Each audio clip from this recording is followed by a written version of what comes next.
Hey everyone, thanks for tuning in to the Sonic Collective. I am Alan, and I'm here with Darren, Scott Coates, and Scott Gregory, as always.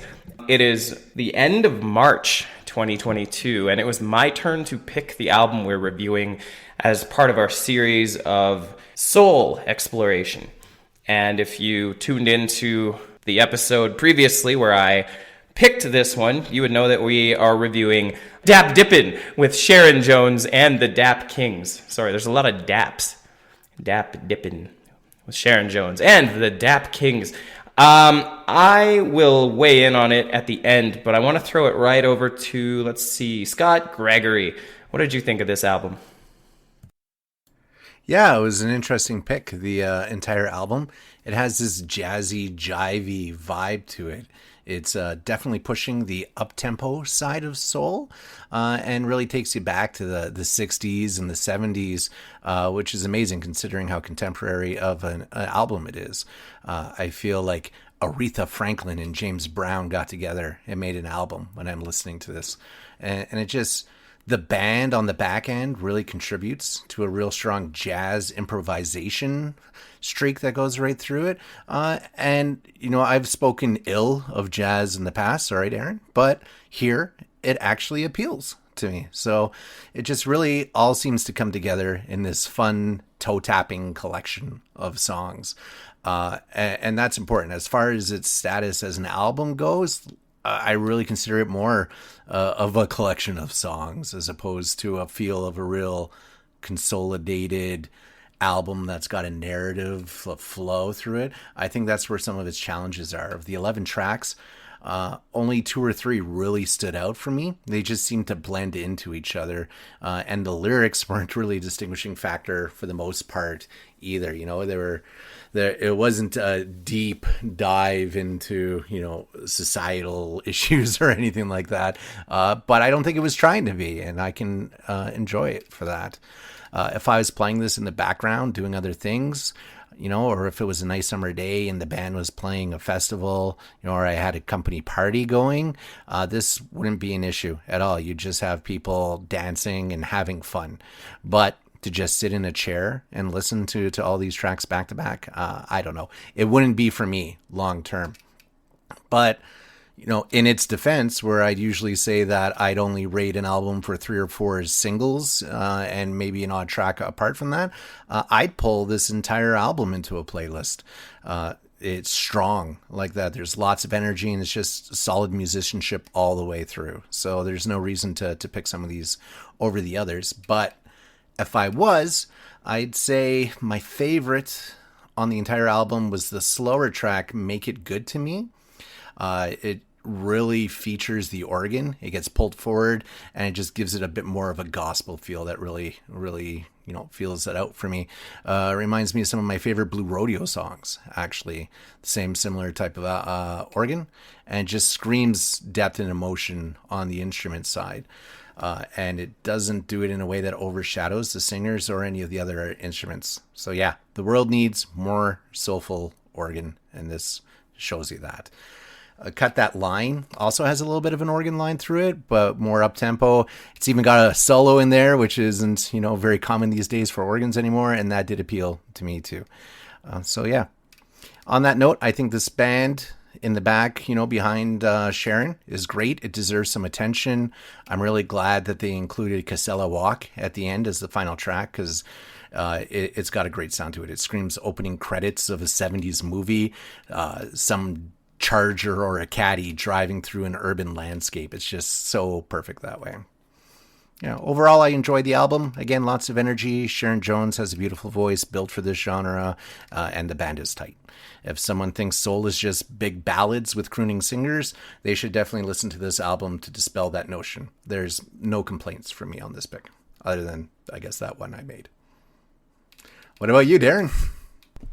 Me, yeah, I really love this album. I had heard of her before. I don't own any of her albums, but it's always been on my radar for a while. She does a remake of the Allman Brothers, Midnight Rider, that is on a playlist that I listen to often. It's really well done if you listen to it. It's from one of her later albums. But yeah, Sharon Jones. So yeah, she got into this late. She was 40 when they finally released the first album. But to just back it up quickly about how this all kind of happened, there was two men that kind of started their own little Desco Records, and it was kind of an engineer, and they were both musicians. And that was Bosco Mann, whose real name is Gabriel Roth, and Philip Lehman. They were called the Soul Providers. Then they started to do some production. And it was actually, they met Sharon Jones while they were kind of working on a Lee Fields song, and she sang backup. So they caught it and they're like, wow, that woman can sing. And so they started to kind of give her some songs. And the first song they even gave her was written for a man's voice.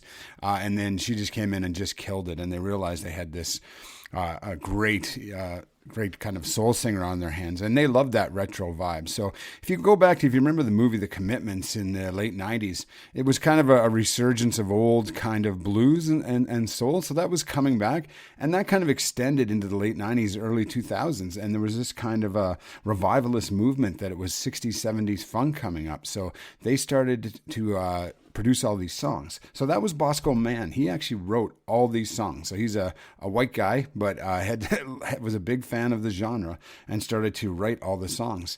And they brought in Sharon Jones. Actually, him and Lehman split. He started Daptone Records. And then they form this band, the Daptones, and then get her, and then they get this residency over in Barcelona, Spain, or Barcelona. I don't know. Is that really how you say it? Is that a true thing? I have no idea if that's true. I hear some nods, but hear some nods. That's interesting how that works too. Anyway, they go over there and they do this residency in the boîte, which boîte in French is box. So I wonder if in Spanish it means the box. I have no idea, but they do it there. While they're there, they're like, okay, let's just record over a couple of nights. They record some of the sessions. They put out this album only to promote that club. And they think, they'll press a few hundred, sell it at the door when people leave. They're going to make, $20 a night. That's how they started. But that sound became so popular again, and people just loved it. And she was a fan of James Brown. Her mom, she was actually born in Augusta, Georgia. So that's where James Brown is from, and her mom actually knew James Brown. So I don't think they knew well, but like their family was heavily influenced. So I guess her brothers and sisters would be like dancing and imitating and dancing around. So I found that super interesting. Another thing I found interesting too is after they kind of released that album, or even before, they did a few 45s, but actually before this album, there was a few 45s. And they on purpose didn't put the date on it and made it look retro. So when people found these, they thought they were finding old soul records. And they're like, oh, who is this Sharon Jones and the Dap Kings? Like, it just sounds like they purposely deceived people to get discovered as this awesome kind of 60s, 70s soul band. So I thought that was pretty awesome. I really liked it. I mean, the second track, there's an introduction and Got a Thing on My Mind. It just like hits James Brown like so well, and it's so fun. And I love my funk and James Brown. Yeah, it's just awesome. I can get into a bit more later, but I mean, I really loved it, had a lot of fun. So I'd rather hear what the rest of you think, and then I can summarize at the end. So Scott Coates, what did you think? Thanks, Darren. I'm pretty much on the same boat as the other Scott. So I guess 100% of Scots in this group here think the same way. I just still can't believe this came out in 2002, right? And I liked the background you just shared there. This took me kind of back in a way to when I first learned that Amy Winehouse wasn't black and it was a new album. Because when I first heard Amy Winehouse, I thought, oh, this is something from the 60s. And as I was listening to this, I just kept thinking, wow, this is so very 60s. And I'm wondering why somebody, not because it's a bad idea, but just decides, hey, we're going to record a style and a sound 40 years ago. I think it sounds incredible. The intro, I really love the intro, how the guy talks her in. It harkens to that early James Brown era with the big intro. Really, really liked it. I liked, too, he said, a certain je ne sais quoi. I mean, that was really cool. Then the second track, Got a Thing on My Mind. That was a lot of fun. And the very beginning of it, I feel like I heard that in Ocean's 11 movie or something. The very beginning of that intro just sounds like it fits right in there.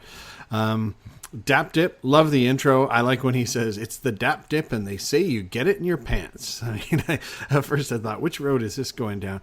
So I like the entire album. It's a ton of fun. I had it in the background while working, while cooking a meal one time. But kind of like Scott Gregory said, I found it sounded pretty much the same track to track. There was no lyrics popping out there, which is absolutely fine, but it's not like a particular track's going to get in any of my playlists because it's just sort of all the same. I would say the only difference here is Make It Good to me stood out as it's a nice ballad. It just, the pace really changed, I think, mid-album. So that one I kind of went, oh, the sound is different now. But yeah, I've said it a few times. I can't believe it's not from the 60s. I think it's pretty damn cool. I'm going to check out some of their other albums because I like this kind of sound. And I just kept picturing James Brown dancing right next to her. So a lot of fun. Never heard of this band before. So it was a really interesting, enjoyable pick. Thanks, Alan. And over to you. Yeah, thanks, guys. Hearing the three of you kind of give your takes on this album, it's almost like you were looking over my shoulder reading my notes. I think we're all on the same page here. Again, like for me as well, like how is this thing only 20 years old? This whole revivalist soul genre is pretty cool. They do a really good job of recreating and capturing the magic from, I guess the 60s or whatever era this kind of harkens back to. They did a great job there. There's a lot going on musically on every track of this album. I mean, you've got Sharon Jones's voice, which is obviously the focal, and it comes across as really crisp and powerful. But the bass player is constantly grooving up and down the musical scale. The guitars are doing their best porno music impression. You've got the brass section adding a jazzy flavor to it, and the percussionists are holding it all together. It's like a symphonic shit mix. Sounds like there's an organ or a synth in there too, as Scott mentioned as well. You're right, kind of does sound like some of the Blue Rodeo tunes now that I think about it. So yeah, there's a lot going on musically in this album, but it all just works, and it works, I think, really well. In general, the album's nice and short, comes in at around 37 minutes, and that's something we often mention on the podcast. Like we kind of prefer our albums in or around the 45-minute mark. So yeah, and I think actually 37 minutes is just long enough for this album because, like a couple of the other guys mentioned, it does sort of sound repetitive, like from one track to the next. And if I had one criticism, I think that would be it. Some of the songs just start to sound the same to my ears.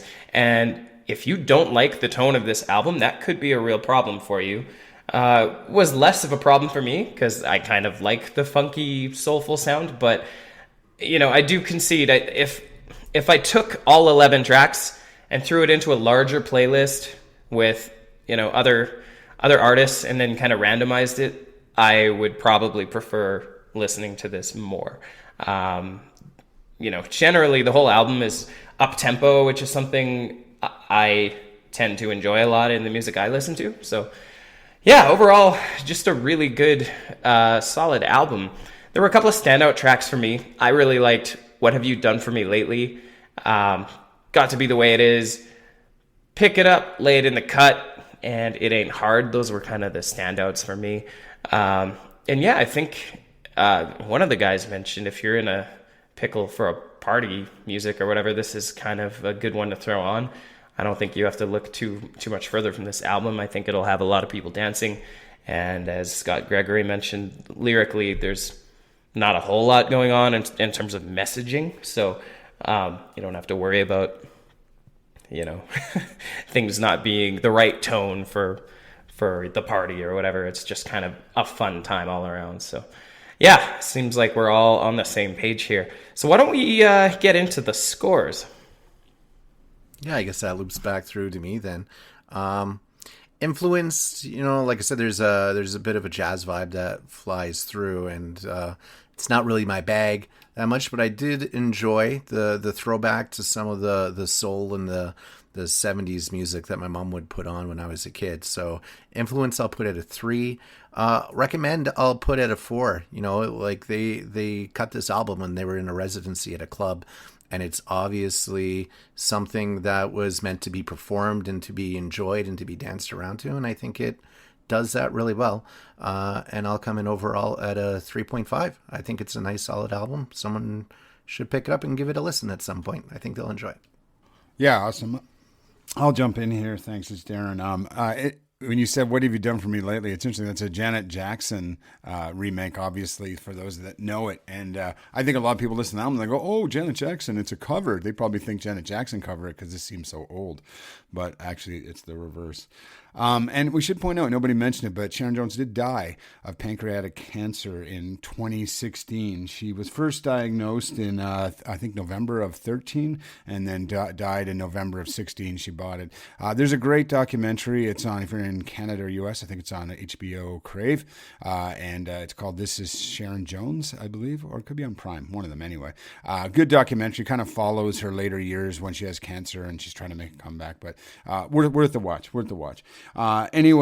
yeah, this is fun. It's funky, and I think it's timeless, and it proves it's timeless because here it is, basically a '60s album out in the 2000s, and this was her first album. She did, I think, 8 up until she passed away, basically for 20 years. And again, I don't know if people mention it. She actually was a Rikers Island Correctional Institution guard as well. And I mentioned earlier she didn't start to record until she was 40, so late in life. So interesting story. Anyway, also always awesome with delicious legal cannabis. I just tried a new one from the Green Organic Dutchman producer, and it's organic sugar bush. Oh man, is it good? It's like super, just perfect. Smokes super well. It's awesome. Anyway, scores. Influence. It's the only one I'm really going to knock a little bit. I'm going to give it 3.5 because even though I love it and the sound is influential, they are derivative. They're basically a derivative band, and they just do it really, really well. So I'm not slagging them, but 3.5. Recommend. I'll give it a 4. I think, soul funk, that old sound is still pretty timeless, and unless you're really anti that kind of stuff, you're gonna love it. And then I'm gonna come in overall at a 4. And great album, great pick, Alan. Good job. So on to Scott. Thanks, Darren. Yeah, this one, loved it a lot. Influence, so I'm only going to give it a 1 just because I've listened to a lot of soul and James Brown and stuff in my life, so this doesn't send me down any new genre rabbit hole, really. I'm excited that they have more albums than just this one, so I'm going to listen to more of them, but I can only give Influence a 1. Recommend, I'll give it a 4, because I just think whether you're trying to get into 60s soul or hear a new take on it, it's solid. It's really worth the listen. And overall, I'll give it a 4. A lot of fun, enjoyed it, and I would spin it again while cooking or working or something like that. Over to you, Alan. Cool. Yeah, I'm going to give a big shout out and a thank you to my friend Brian for recommending this album to me.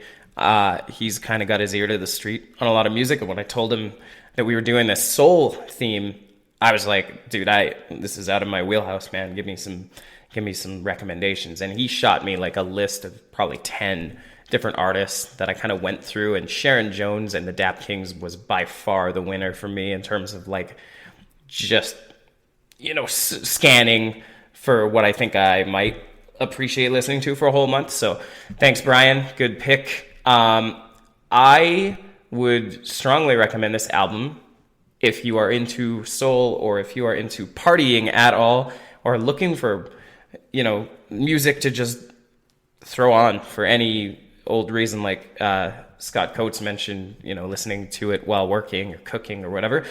This would be really good background music, but it's also just really fun. You could drive to it, you could dance to it. It's super cool, and I think for that versatility, I'm giving it a 4.5.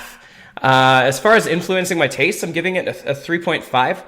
I do want to explore what other albums Sharon Jones and the Dap Kings have put out. As Darren mentioned here, this was their debut album, so there's a lot more content to dive into, and I think there's this whole movement of the revivalist soul that I kind of want to check out now. So 3.5 for my influence there, and overall I'm going to give it a solid 4. I think this was a really fun album. I didn't expect to like it as much as I did, and just a good one. Yeah, it's great, man. Mm-hmm. Cool. So I think that's it for this month. And up next is Scott Gregory with our pick for April. Do you have anything to say to that, sir? Sure. Going last, I usually try and fill in a hole if I see any in the the genres or the themes that we've done in this time. I'm going to take us back to the 70s, and we're going to explore what's called Blue-Eyed Soul with a band, not a band. Is that like Cotton Eye Joe? Cotton Eye Joe, that's exactly what I'm picking. It's Cotton Eye Joe, but I don't know which idiot sang that anymore. But no, actually, Scott in 2016 was considering picking a Van Morrison album. I picked a different one. I'm going with St. Dominic's Preview, which is a more soulful, blue-eyed soul album from Van Morrison. So, oh wow, that's our month.